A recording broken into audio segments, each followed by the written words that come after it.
Well, afternoon, everybody. Welcome again to another episode of FGS TV. This really is about, well, it's all about Cloud 2.0. The day of the cloud is changing weekly, monthly, yearly, however you want to see it. We've got two of our old stalwarts on here. We've got JK, John Kaiser. Can you just introduce yourself? Yeah, hi, I'm John Kaiser. I'm the CTO at FGS. And we also have Martin Bradbury for his second appearance. So, Martin, if you could introduce yourself, big and brave enough, I'm hoping. Yeah, come back for episode 2. So, yeah, Martin Bradbury. I lead the Green Lake Cloud Services business for HPE in the UKI and MESA region. Yeah. Just a quick one. It is a coincidence. We look as though we've come in uniform today. So, that just the way it happened. But it looks as though we're coming in uniform, but we're not really. But one thing, just really want to talk about cloud, because I cut it short a bit last time. And that was my fault. And a lot of people contacted me after and said, you cut that short, didn't you? I was really getting into that. And it's because we had such high numbers and I saw a few drop off. I thought we're losing the audience, but then it seems as though we weren't. So anyway, some of the themes will be similar and some will be different. So Cloud 2.0, actually, that came from Martin. But it's very pertinent. It's very real, because I'm just going to do a bit of chronology, really, before we start, where I've seen cloud go over the years, and maybe then the guys can tell us where it is now, because I look back 2007, 2008, 2009, everything's going to the cloud. Everything. It's going to be cheaper. It's going to be easier, quicker, pay per use. How great is it? And everyone was going to go there. I mean, there was no doubt at all. On-prem was all going to disappear. I was told it so many times. I thought, God, it's got to be true. And, you know, if I spoke to a CTO, CIO, 2010, 11, 12, 13, 14, 15, probably, they all said the same stuff. Yeah, we've got a strategy. We're designing a strategy to move to the public cloud. We're going to move everything to the public cloud. And I never believe a word of it, actually, but that's what I was told repetitively. They never had a strategy. They were always going to design a strategy because they always wanted to go public cloud. But when I really talked to these people, one of the things that they were very, very clear about, it obviously wasn't them or they who were making that decision. It was the board. People not in IT had read about the public cloud. They'd seen it in the FT. They'd read it somewhere. They heard it on the TV. That's where we're going. That's where the world's going. It wasn't sort of an IT-driven thing as much as anything, I think, a lot of the time. Although in small companies, clearly, it's the way to go. So that's where I see cloud got to 2015, 16. I'm not hearing that anymore. Oh, we're definitely all going to the cloud. It's all public cloud. And I think that the manufacturers like the Azures, you know, the Microsoft and AWS with Amazon and G-Cloud, they're all changing strategies. And before I start talking to you two, there's one thing I'm hearing time and time again when people saying, oh, we get on really well with Microsoft. They're going to give us 120,000 euros worth of free consultancy. Strange that, isn't it? How much money are they making for you? If they're giving you 120,000 free consultancy, it's not because they like you a lot. It's because they want to tie you into Azure. You know, it's madness to think, oh, we're so good, they like us so much. You've got to be slightly, I won't even say the word because there's probably people, I can see people on here who've actually had that. So you've got to think about why they're doing it. Yeah. Sorry, my son's knocking at the door. Just come back from cricket school. So Martin, tell me about how you see it developing, because I've really got up to 2016 there. What have you seen the changes? I think going.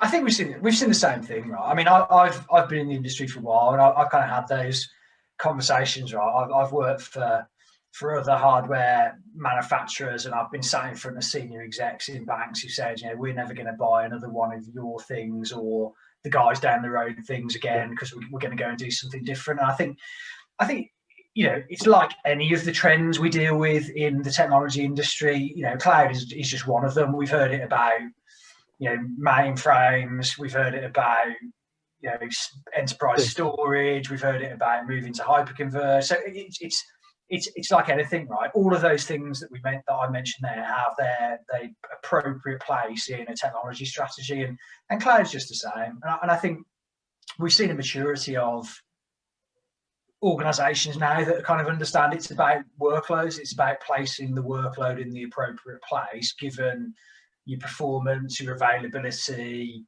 your security requirements. Frankly, public cloud is a tool in the box, as is running infrastructure on-prem, as is industry leading consumption models from good organizations like my employer. So for me, I think as any of these strategies mature, organizations have more clarity about where they fit best.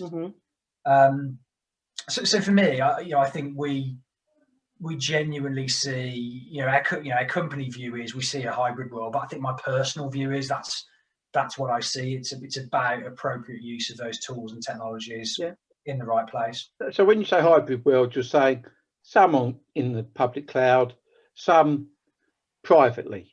I mean, whether you call it a private cloud or whatever, you're talking some on-prem, whether it's a data center or whatever, and some public cloud. Yeah, it's kind of like we said last time. I think it's like I'm going to take software as a service for the things that are appropriate. I'm going to run things in private cloud, particularly where I can take platforms as a service, because there's some really innovative platforms out there that I can really leverage for my applications. I'm going to build applications that are cloud native to take best use of those. But I am still going to have a percentage that needs to be, and I say on premise, but I kind of don't necessarily mean that. I just mean outside of a public cloud and maybe more private to me as my organization. So in a colo, a lot of what I hear is about organizations that have, edge requirements. They need to have proximity to the data in order to do whatever it is they need to do with that piece of technology. So, that's absolutely the way I see it. Yeah. Okay. JK. Sorry, my lads have just come back from a cricket camp, so they're all walking around the corridors. I say corridors. I don't live in a hotel. No, JK, how have you seen? Because you've been in the industry not as long as me, because you're not as old as me. But I've been 21 years. 21 years. Well, okay. I'm 38 years, John. 83. So yeah. But we did at least start in the same century. We did indeed, yeah. So I think I can kind of take that one. But it definitely is an interest. It definitely is an interesting time at the moment. But if we look back at history, what we're really talking about with cloud is managed services, and cloud is a nice kind of fluffy term, really. There you go, very good. Fluffy, I like it. Yeah. But realistically, what is it? It is dark.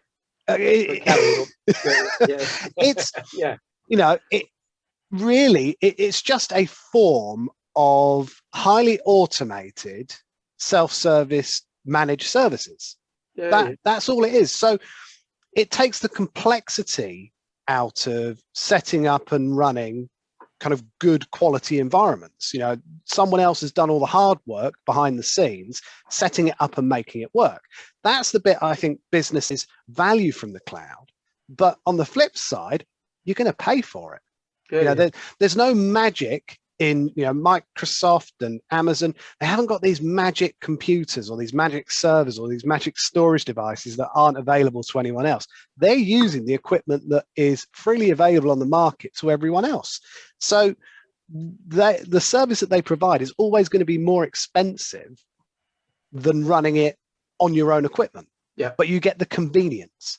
It's that convenience, and I think that's what convinced a lot of C-level management in organizations, that it takes out some of that operational side of the management, but that gets replaced by other soft skills that are required to manage a self-service cloud environment, because that has its own challenges as well. So there is always a trade-off. Nothing comes for free. And the interesting thing is, whilst all of this has been happening in the cloud world, in the public automated self-service world, the equipment that we have on-prem has been getting easier to deploy and easier to manage. And in some cases, self-managing, with things like InfoSight, for example, that is the AI platform from HP that manages the arrays. It takes a lot of the guesswork out of it. I can remember back when, when we were talking about enterprise arrays, the kind of HPE XP type systems that were the things that you had to have for the kind of bulletproof 6 nines, high performance, high availability. And they would take people years to set up and tune and get just right. And you'd need those experts in-house to kind of manage and maintain those systems. Well, today you can have a Primera that gives you officially 100% availability, asteroid strikes and we've never had a Primera lose a second of availability. No, absolutely not. Yeah, so but the key with that array is that gives you better attributes than your XP of old, but you can install it in a couple of hours. It is that easy, and it can be installed by anyone. Yeah. And then you've got the AI side of it, keeping the kind of managing and maintaining the system. So a lot of the things about, well, it's difficult to manage environments. Absolutely. I think there's a real issue. There's a real issue out there with people buying these pieces of equipment but don't set them up. Indeed. And so this is where I think we're coming to GreenLake in a while. They buy it, they've got InfoSight, they don't set it up properly or at all. They've got all of these products. So that's why you buy an HPE product or whatever it may be, or a Supermicro, because a Supermicro won't have all of these sort of things, or the ones you bolt together. But if you don't use them, you might as well. Indeed. Yeah, because you're it's not apples with apples, but you're making them apples with apples because you don't set them up. And we see it so often, and people say we couldn't have. How people are good enough to set up. Well, maybe you're not. I don't know. Just a quick one on, and also, if I hear it one more time, that vendors say, go into the cloud or go into here, and your people are really good. It gives them time to innovate. What a load of old rubbish! Yeah, I've heard every vendor say it for the last 20 years. Give your guys time to innovate. It never happens. They have to still look after that. Yeah, whether it's on-prem to an extent, they don't suddenly become these innovators. They still like to look after equipment. And it's and they still like to look after all the software. And we're seeing that a lot. That's why people have to have badges for Azure. You see it all the time on LinkedIn. Oh yeah. Oh, someone's got an Azure badge. Someone's got an AWS badge. Well done. Is that because it's so simple? And that's not really the case. And not just the technical people. You probably would be worthwhile in a big organization hiring some good financial controllers and accountants who can run through all of the various myriad of charges that apply to a single virtual machine entity. You need someone to unpick all of that. Otherwise, you just get a bill and you don't really understand what it's for. Yeah. Well, one of the things that the cloud, I think, is at the moment is very, very strong. And you might want to comment on this, Martin, is we have got massive challenges on logistics, getting anything to customers at the moment. For the last year, and it was COVID, and now it's restrictions on silicon, etc., etc. So it's not just IT; it's into the automotive industries, it's into oil and gas industries, really struggling. And so this is one of the niceties about the cloud, that it's readily available. And we've got orders out there for customers that are 6 months old. And so before you'd say, get yourself ready, do your capacity planning.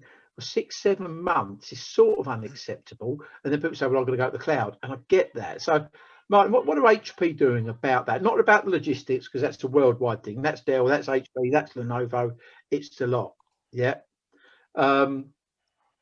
So tell us about GreenLake then, the difference between GreenLake and the cloud, and how that will help around the logistics side, which the whole world has got an issue with at the moment.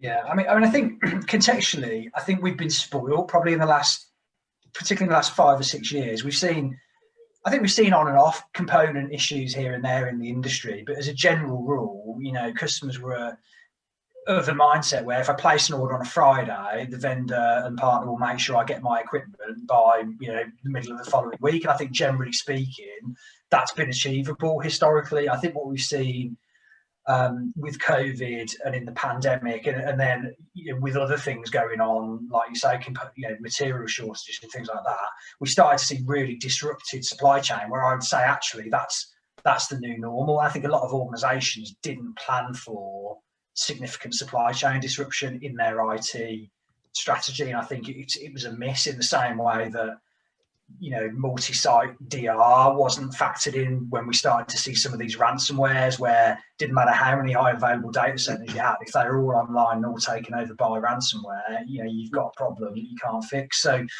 I think we've seen organizations take a different view. You're right, the cloud is kind of didn't have the same level of challenges in that space, and I think with GreenLake, what we're trying to do is bring a cloud-like experience to the customer. So what is GreenLake? Give us not an elevator pitch, but when you go into more detail, but yeah, what is HP and GreenLake? Because it's a strange name for people to understand. Yeah, so GreenLake is the overall brand for our as a service offering. I frame it as it's the how we do something as opposed to the what. So the what is pretty much any technology that HPE manufacture. What we do with GreenLake is we turn that into a service. So you pay for it on a per use basis. There's no upfront investment. It's potentially delivered to you as a managed service. If not, it's certainly delivered with a high level of support services and wraparound services.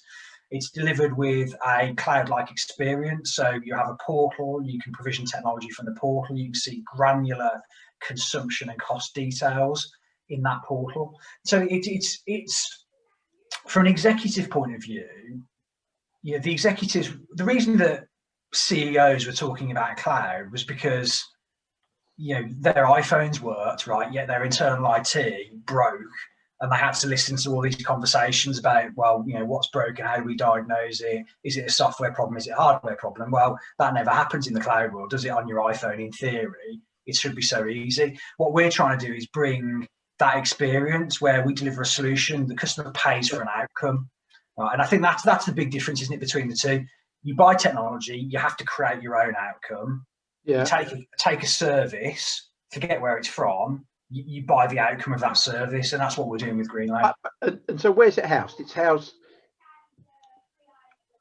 on your location or in your colo, or could even be in the same data center as Azure or wherever you as the customer need to consume that service. So in an edge location, if that's where it needs to be, in a co-location facility, in your own building, in one of your partners' buildings, in data centers, we're not restricted on where we put it. It's down to the customer preference. But I'm assuming, though, if somebody wanted to go GreenLake now, and they say, yeah, I'll have that, I'll have the, I don't know, whatever it may be, storage, networking, and compute, yeah? So you've got a lot of DL 380s or whatever, you've got some Primera, and you've got whatever the switches are, Aruba switches, yeah? Aren't you still going to have that 6-month wait to get it in? So, the initial lead time is the initial lead time, right? So yeah. That's why customers should order earlier, Peter. Absolutely, yeah. A lot earlier, in my opinion, but that's a different conversation. But yeah. So we can't do anything about the logistics of getting it on the floor. But what we are providing, that quick one, I would say most customers will order something when we say we won't be able to give you a lead time. With the order, they say, "Can I have an ETA, please?" Literally on that same email. Yeah. And it's we can't magic things up. Well, we as an industry have created some of these behaviours, but don't get me started on that one because we'll lose the rest of the session. So we can't do anything about the initial lead time, but what we can do is make sure there's capacity. I'm not having a go at clients, by the way. They're very sorry. Apologise. Carry on, Martin. Yeah. What we can do is put capacity on the ground at our HPE's risk on the ground up front to enable customers to burst into that beyond the current day one need. So there's two things I think GreenLake addresses around supply chain specifically. One is the fact that you already have burst capacity and you burst into that, pay for it as you consume it, so it's already there. The second part of it is for the duration of the GreenLake agreement, we agree with the customer, we will fix the pricing for those consumption levels. If you grow, we'll bring the pricing down, but you know that you're never going to exceed that. So when we talk about supply chain risk, component pricing risk, you're completely eliminating that. Right. Okay. And you're getting more, like a cloud experience. There's more available on-prem for you than you're paying for. So if you want an extra few terabytes, it's going up. You're getting more capacity. You want a bit more compute. It's there for you. Absolutely, yeah. So that typical kind of month end. Well, in IT, we've always sized for peak, haven't we? We've sized for that 1 day a month where you got to close the books, and it's going to take 14 hours unless you run an extra 50% of workload.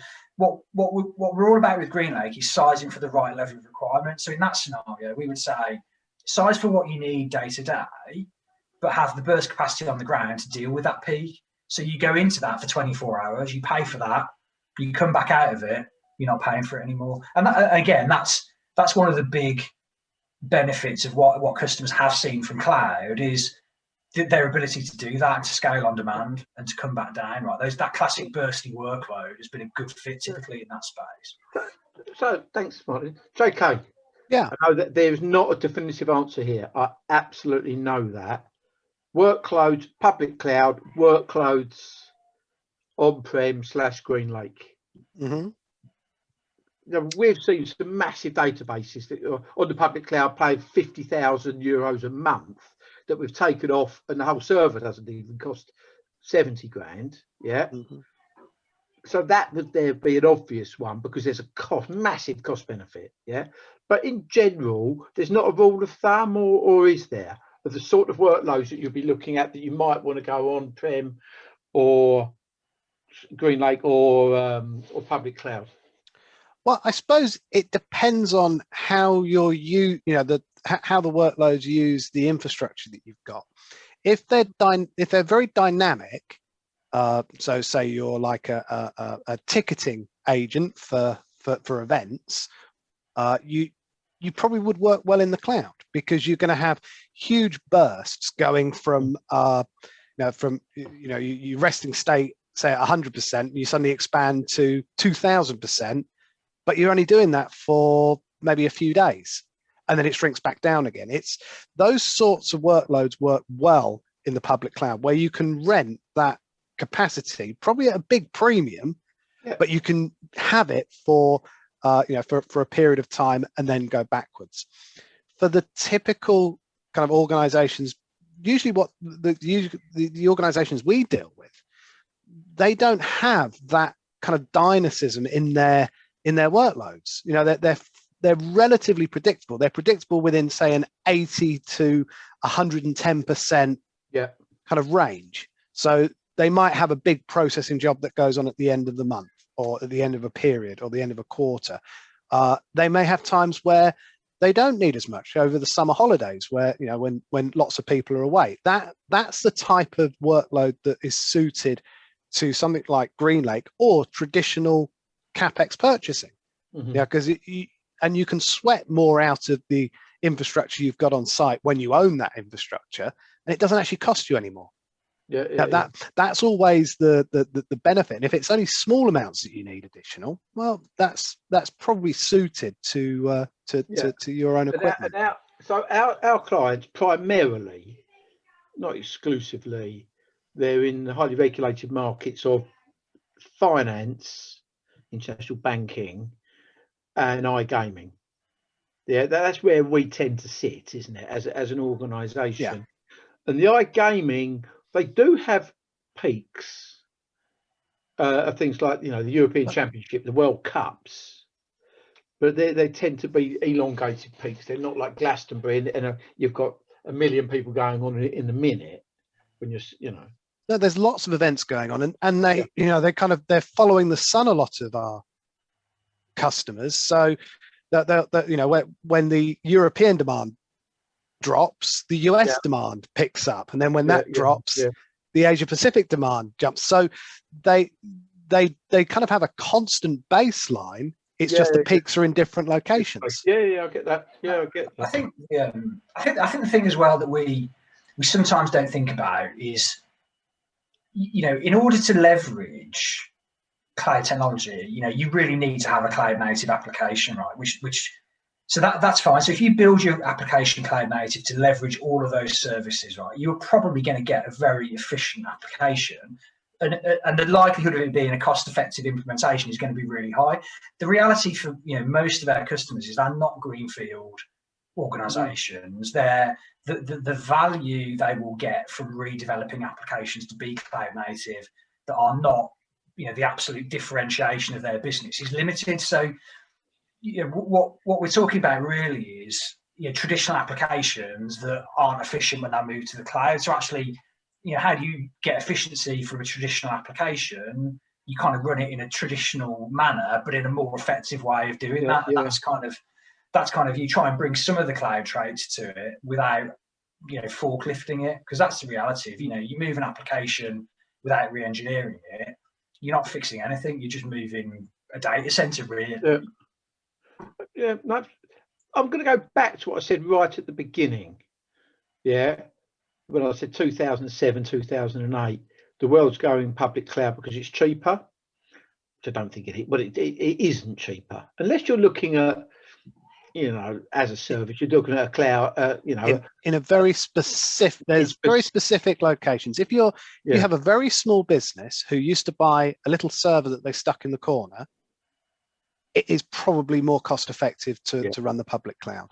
But or something like as a service, like a Salesforce or something like that. You could probably buy one. Microsoft 365 for your email, etc. Exactly. Is it easier? To be honest, I'm not that sure. If you talk about Green Lake, and it's all set up for you by HPE, because they take all the services from you and they do it all for you. So it's not going to be easier. Definitely not going to be cheaper. Quicker was another one I was told. It's not the case because it's not maybe in the location you need it to be. It is pay-per-use though, but so is both.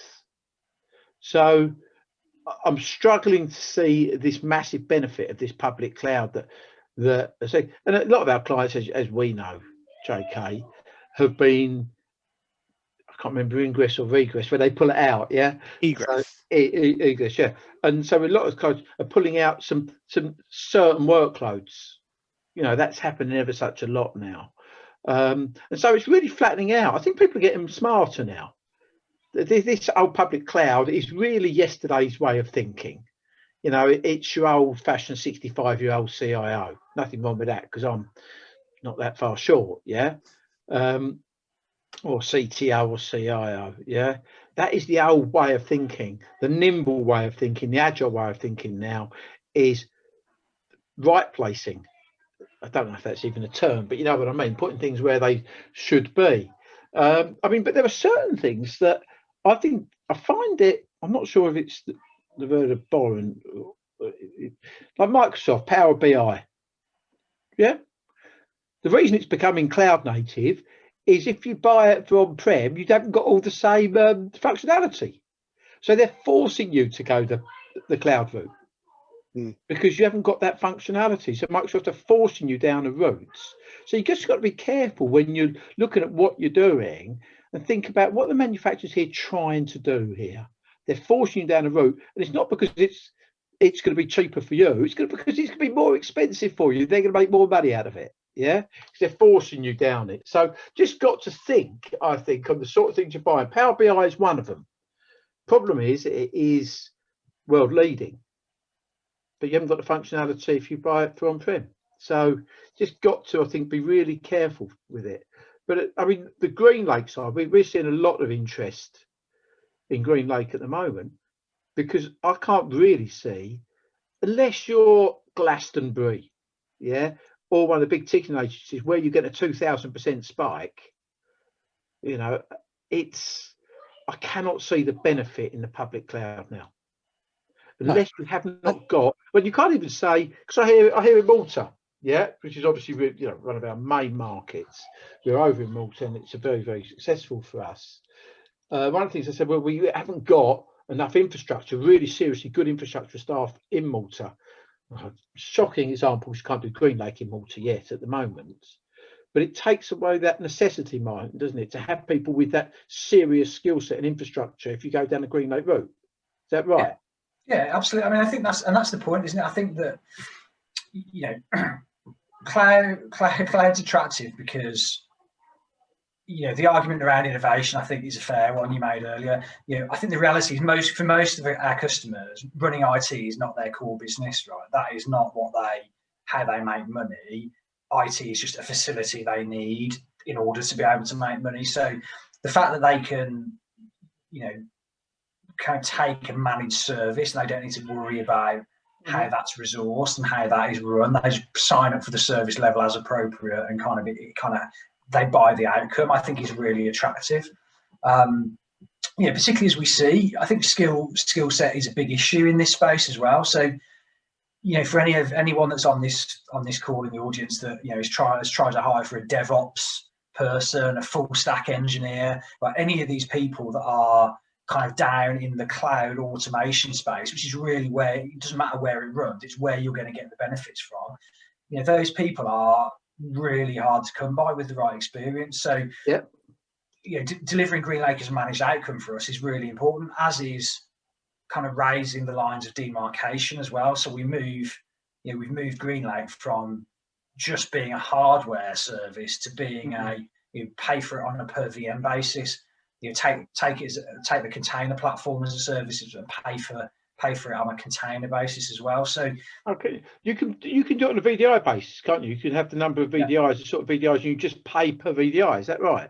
Yeah, absolutely. So what we're trying to do is abstract that solution complexity away from the customer, because ultimately, when I want a VDI service, all I care about is how many desktops can I have, what performance characteristics do I need. I don't really want to worry about sizing the infrastructure at the back end. In fact, I definitely don't want to worry about that. I just want to have access to the amount of desktops I need with the performance that I need them to have, and that's really where the proposition comes in. No, thanks. Right, guys. Oh, a question that you're not going to like, Martin. When Malta? I know you don't run GreenLake in the world, yeah, or HPFS, yeah. When do you think it will be going into some of the countries that haven't got an HPFS? Because it will happen sooner or later. You won't say, oh, in 30 years' time they still haven't got it. So yeah, we're seeing market demand in a lot of these countries, which I would say have a specific niche but significant market, right? And, you know, Malta is one of them. So I can't give you a time frame on Malta, so I'm going to swerve the question completely. But what we are doing is we're addressing them individually. Some of them require different financial instrumentation to be set up. Some of them require different arrangements. So we're looking at really how we get the same level of global coverage for GreenLake that we have in our traditional market. That's what we're aiming to get to. Yeah. Okay. No, I appreciate it, Martin. So we haven't got a time scale, but it's coming. Watch this space. Yeah. Now, JK, you're staring at the screen. I'm assuming you're looking having at a look at question from Latif at BFI. BFI. So I'm just having a look. So seeing whether it's a question or a statement. Yeah. But I've read it. You can read it. And what's your thoughts on what Latif's saying? Because Latif's always been a bit of a thought leader.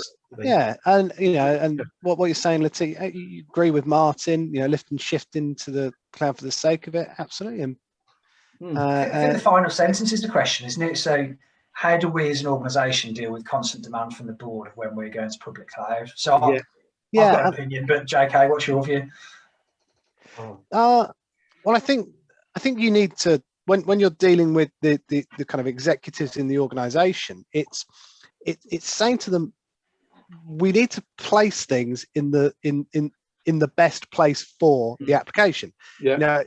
Maybe put it into a non-IT thing. Talk about Ubers, taxis, and and hire cars, and the company owning its own cars. You wouldn't give you wouldn't tell a sales rep, right, here's your mobile with Uber on it, and just use that to get to all of your appointments. You just wouldn't do that. It just wouldn't make practical sense, and it wouldn't make financial sense to the organization. And if you think of your kind of public infrastructure as a service stuff as that kind of Uber way of doing it, convenient but expensive, and then at the other end of the scale, owning your own vehicle is is like leasing a car for the company, that you've always got the asset there, but you're always paying for it. The bit in the middle is your GreenLake. It's where you're paying for its usage, like a short-term hire car, but you can off-hire it. You don't have to wait till the end of the lease. That's the bit that you need to kind of get across to them, is when we look at the applications, we look at where do they need to be, where will they best run, and what gives us the best cost benefit for that application. I think it's a really hard one. I brought this up earlier, actually. The board tend to say I was ready to public cloud, and it's not a destination.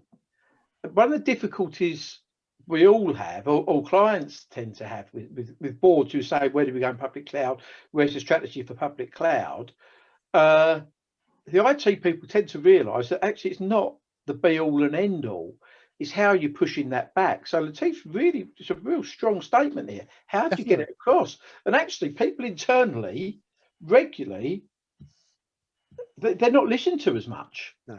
And that's very, very common. And so it might need someone like myself, or I'm not saying me personally, but somebody from the outside going in, talking at board level is absolutely fine. They tend to listen to other outsiders more than they do insiders. It's just the way the world's always been. It's unfair because IT people internally tend to know more about their internal IT than outsiders do. But it's like having a consultant from PwC coming in. Thou must do this, and they go, oh, brilliant, that's £3,000 a day you send me, so I'm going to listen to you. but the people internally, they're on X amount, I'm not going to listen to them. So I've got PwC in for 30 days. These are kids out of university. I'll listen to what they say. Yeah. I mean, for me, you've got to reframe the question, right? Because if someone's prescribing an answer, you've got to understand what the question is they think they're answering. And I think the reality is that's when you get into, because I think the last point that Latif made around, talk of digital transformation, and that. There's a lot of senior execs that think digital transformation or cloud equals digital transformation. I think the reality is, you're just moving problems around, right? Cloud is a tool for that, and I think you got to reframe the question. For me, someone on the board, ultimately, what they care about is making money, saving money, building shareholder value for the company, right? That's how cloud answers. A public company like, oh, sorry, I've just thrown my pen on the keyboard. If they're a public company like British Film Institute, it is about making sure it's cost effective. That's why all companies are the same, really. So cost effective and demonstrating that is really important.